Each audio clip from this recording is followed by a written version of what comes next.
The party. This is Nightcap round 2 because we had no fucking sound. So we're going to try it again. We're just going to do this one. We're going to try to put some content together. It's not going to be crazy and no sound. Listen, folks, it's one of those days. Let's just call it Manic Monday. Fucking what the fuck? A whole hour without sound. Jesus, it was a good one too. I was on point. I promise I had some good points. But whatever. Look, it is what it is. We're still on point. We haven't missed a day. If you're just checking in and you don't want to go through that last video, I'm going to give you the short and sweet of what I was talking about tonight. Okay, and this one's going to be something you can watch from the very beginning, and you don't have to sit through an hour of silence. But we're talking about relevancy here, and what my real driver for tonight's conversation was about my struggle to find out what I think is important and how I can stay relevant. One of the things I talked about last week was having a creative engine, having a content engine, and then trying to make sure that you're relevant. And that's a big struggle, right? For anybody that's putting content out there, how do you get eyeballs on it? How do you stay relevant? And the challenge, as I'm learning, is that relevancy is kind of, it's a perspective, right? Whether something's relevant or not is really kind of someone's perspective. And so when you start to think about, well, what's important or how do things become relevant, you start to realize that there are certain powers that control what's relevant to us. For instance, it may or may not be relevant that we have folks in the Congo that are mining cobalt and things for our digital, information age, and they're doing it, despite the health risks, despite the unsanitary conditions, despite the deadly conditions, and they've been doing it for years, generation, mining cobalt. No one's talking about that. It's not relevant because it's not in your sphere. We know about Gaza. We know about things going over there because they've decided it's relevant and decided to put that out there. But I guarantee you there's wars happening on this planet you don't know about, which leads me to my larger point for tonight, which was that what's relevant is decided for us, unfortunately. And so it behooves us to do a good job of trying to figure out and sift through that information and ask a couple questions when we get information. Why, who, and what? Like, what are you talking about? Who wants this, or who's saying that, and why? And those, obviously there's the how, who, what, when, where, how, all that stuff. But my point is that when a topic comes down the pike and it becomes an issue and it becomes relevant, who's decided that? And I think it's important for us to question that and question why things are relevant. Why all of a sudden are we talking about Gaza and Israel right now? Why is it relevant? Of course, there's something going on there, but there's been something going on there for the last 75 years. There's been a war going on over there for 75 years. Why are we talking about it now? Well, because we have the October 6th event. Why was that so important? What about the events before that? No one seems to remember the events before that. Sometimes it seems, but there's a whole bunch of shit that happened before that led up to that point. But we're talking about, and the media wants us to talk about what's relevant right now, what's happening in Gaza right now. And it's hard for people to understand the relevance of what happened 5 years ago or 10 years ago, but it means something. And so part of what I was trying to come up with today before I did my fucking hour-long silent monologue was to help kind of figure out or sift through, how do you figure out what's relevant, and to always be questioning things that come into your sphere of why they're relevant to you. For instance, when Lloyd Smucker talks about the border in Texas, I don't find that relevant to me. I don't fucking care. I'm not scared of brown people. Like, nothing in that makes me think that's relevant. But he continues to beat that into me, that it's relevant that we do something about the border and national security. So they've decided that's relevant. I don't give a shit. You understand how it works? You don't have to give a shit when somebody says something's relevant. You don't have to give a shit. Maybe it doesn't affect you. Maybe you can even go further and say, why are you making this a big deal? Why is this such a big deal? What's in it for you? And so then you can start to think about what's relevant and is it really relevant, or is it there's some incentive for this to be important? For instance, when they want to start a war, they generate up a whole bunch of fear and uncertainty about some country. And so then we start to think, oh man, we're scared. And now all of a sudden national security is important. So then we'll green light the war. I mean, that's how they use relevancy to kind of help us and manipulate us into figuring out what's important. So, one of the things I wanted to talk about today before my hour-long silent monologue with no sound was that you need to question everything, even the stuff that I'm saying. You need to question, why is Nate saying it? Well, part of my agenda is just to educate and help people understand things, and maybe try to sift things that are complex into something simpler. Maybe take some spin at and take some things that are complex and put them into layman's term, or give another perspective. I have an agenda. Definitely have an agenda. You got to question my agenda. If it doesn't align with what you think, and I will say that most of this is entertainment, although I would say that I'd love to have an educational piece to this. But truthfully, I'm propaganda. I'm trying to make what I think is important relevant. And so you have to do that in every single source that you have, whether it be CNN, Fox News, whatever. This kind of goes along with what I talked about last week, and that is like doing a good job of some critical thinking and sifting and sorting through what you know, what's coming in, but also doing a good job of trying to decipher why somebody's talking about. Why is this important right now? What's the relevancy right now? And a lot of times when you dig deeper, you'll find that there's some incentive, and there's folks that are going to maybe profit from a certain perspective on some other topic that's been brought into the mainstream. It's all by design. A lot of the things that you see and read are by design. Even if you don't think if you think you have the best kind of filter on what you deem as important, trustworthy news, I can guarantee you that there's bias that's injected in there. And certainly you're living in a bubble if you're only relying on those sources.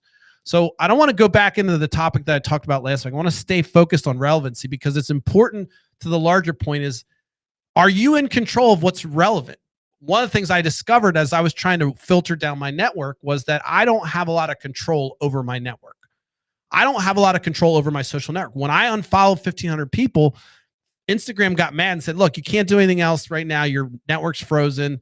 You can't like anything because you've essentially hacked into or changed our monetization model for this short period of time. So we've got to freeze your account, because otherwise it fucks with all our algorithms for how we monetize and share content and everything else on our network. True story. So it really kind of brought to the attention to myself that, you know what I'm seeing and what I'm doing and what I think is important is still being controlled, as long as I'm existing inside this system, and as long as I don't have, or the mechanisms for distribution are controlled by one entity. Somebody ultimately can flip a switch and turn Nate Bomberger off. So that's the larger kind of scary thing that I think about when I think about the fact that, I'm posting to all these different social platforms that are corporations that at one point can decide that no longer is Nate relevant and flip a switch, and I'm done. Right. And so I'm still kind of left to I'm left to kind of be a I'm left kind of at the will of the system. I'm kind of caught in that system. I can't get out of it. If I want to grow my reach, I have to kind of grow my network inside these controlled systems. I know. And that's probably, maybe it's good you didn't hear the first hour of silence, because I talked about the fact that, it becomes more, you become more fatalistic when you start to realize how controlled we are when it comes to information. We don't get information as it's important to the human race. We get information as it's important to this corporate entity that's publishing these stories. For instance, I'm probably not going to publish a lot about super yachts on this channel, because I don't give a fuck about super yachts. I got none. I don't have a desire to own one. And so, if that's your thing, then you're going to find no relevancy here. You're going to think Nate's irrelevant if you're into super yachts, right? So the trick is really to figure out how we can stay relevant, and how you can actually kind of address some of the social issues when we have those folks that really don't give a fuck and would rather talk about their super yacht or don't give a shit about anything. They're going to fight to keep things that don't matter to them out of the relevancy domain. So look, as confusing and as horrible as tonight's whole show was with the whole hour monologue, the larger point I'm trying to get across is that it's important for us to kind of again question why things are being put into us and why are things relevant? Why is this topic of Instagram or TikTok coming up? Why are they trying to ban TikTok? What's the incentive? Sure, we got bad parents that can't do shit without their fucking kids having a phone, and that's a whole nother issue. Maybe you shouldn't have had kids. But I mean, Mothers for Liberty isn't going out and trying to ban TikTok. They don't have enough power. So think about the incentives and what's relevant and why TikTok would be something that somebody would want to ban. Probably because they can't control the way the network distributes information. And perhaps it's the only network where Free Palestine is able to just float to the top based on organic growth as opposed to being squelched by the other networks. This is one perspective. Maybe it's because Steve Munchin's really wanting to get behind all that data that TikTok owns, and they're forcing them to divulge or divest their company. So they're forcing the sale of TikTok, and it'll be an American entrepreneur that'll buy it, right? And they'll buy it and they'll have access to all that data, and then all of a sudden the data will flow again with the music companies and everything else. You think that national security is the issue for this? You are living in a bubble. And that's where I come back to like the relevancy issue, which is like when you start to think about like how they keep things relevant. When you talk to somebody about banning TikTok, the first thing they say is national security, and then they don't even know what the fuck that means. Like no one can tell me. I haven't had one person, not one person tell me exactly the methods that we're going to be compromised. You can't, because it's fucking made up. It's bullshit. It's total bullshit. It's total bullshit. There's nothing special about TikTok that they don't already have across multiple apps. WeChat, whatever the fuck app is out there, it's a joke.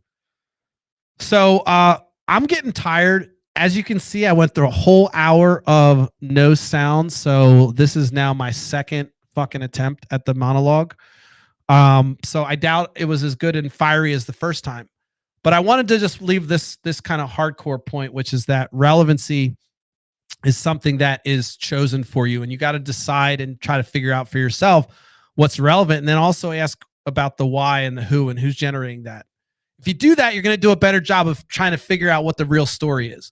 And you're going to start to see that there's a lot of financial incentives for some of the wars that we do, a lot of financial incentives to keep the status quo. And quite frankly, it's not the parties or bullshit. It's the systems that we have in place and the fact that nobody questions things, that we continue to have the same bullshit every day. So I'm going to wrap. Last thing I'll say, because you didn't hear it the first time, is I want to say thank you, thank you, thank you, thank you, thank you. Hopefully you can hear me this time. Thank you, thank you, thank you. Look, I appreciate the growth. I appreciate even tonight when people are messaging me like, you got no sound, you got no sound. It's fine. Fucking, I just fucking keep going, whatever. But it's been awesome seeing the growth, and I'm more excited this time around than I was last time. I didn't watch the data grow when I started last time as much as I am now, but I know that just based on some of the trajectory of the growth, it's really good. Now going from 0 to something obviously is not that hard to see 100% increase in growth. But there's the metrics about viewing and actual engagement is higher. So people are actually watching the videos for at least a minute, quite frankly. So that's great. I want to say thanks. We're going to do this. We're going to struggle. We're going to have some nights where we're going to fucking one-man show it, and we're going to not have sound like we did for the first hour. We're going to start sweating, as you saw. If you go back and watch the video, you can start to see, like, literally, I'm starting to pour sweat because I'm getting nervous. But we made it. We did it anyway. We'll be back tomorrow, 10:30 p.m. Eastern Standard Time. Maybe we should do a sound check beforehand. We did one today, but we couldn't fucking hear it. We didn't realize that we hit the mute button. That's why we had a shit show today. Thanks for checking in.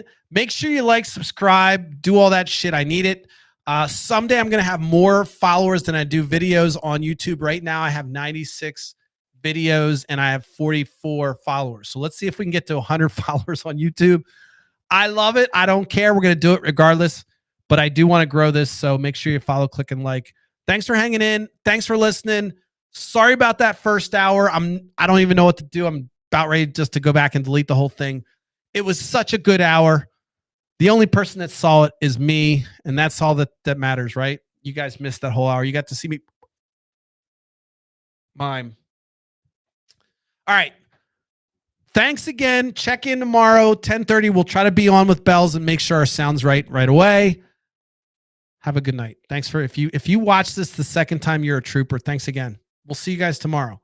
Ignore that first hour. All right. Just pretend it never happened.